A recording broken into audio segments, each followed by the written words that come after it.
आप सुन रहे हैं एजी एंटरटेनमेंट की धमाकेदार प्रस्तुति DJ Kanchan Raj Hajipur Vaishali mix by AG recording studio. साँझ सवेरे हो बतानी, साँझ सवेरे हो बतानी, दुआरा पर आई के कुकुर बना के कुकुर बना के छोड़ दिल दूसरा के पाई के, कुकुर बना के छोड़ दिल दूसरा के पाई के।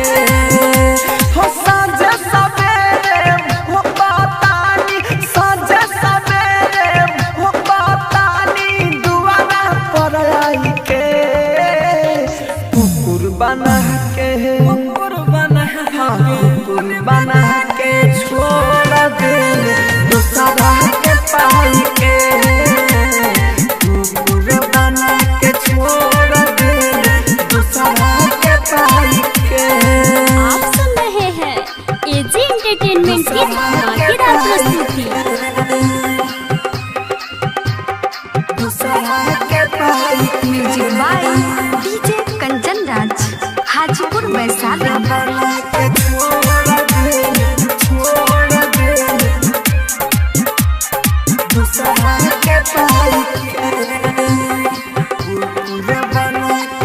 Mix by AG recording studio. गहला में पाटा डाली चाहे घुमावे के, एक पल न खुश रखलू चाहे रुआवे के।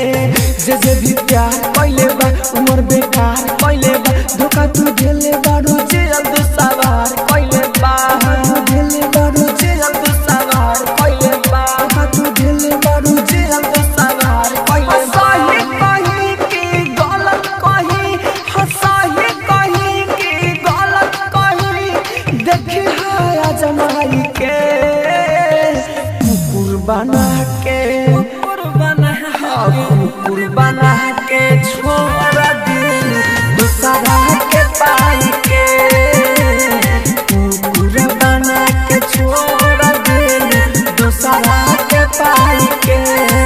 आप सुन रहे हैं एजी एंटरटेनमेंट की धमाकेदार प्रस्तुति। दूसरा के पाई music by DJ Kanchan Raj Hajipur Vaishali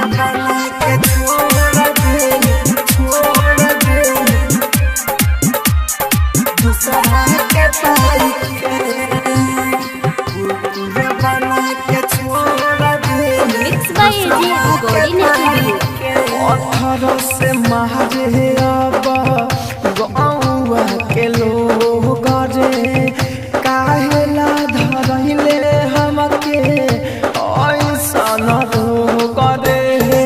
Rahu राजधानी जी रे ना गम ढेर पीरे, अमित आशिक कहेला बदलाली रे, आशिक कहेला बदलाली रे, अमित आशिक कहेला बदलाली। हम पहले बेइज्जती सुन रे, ते पहले बेइज्जती सुन रे, साथे घुमाई के कुकुर बना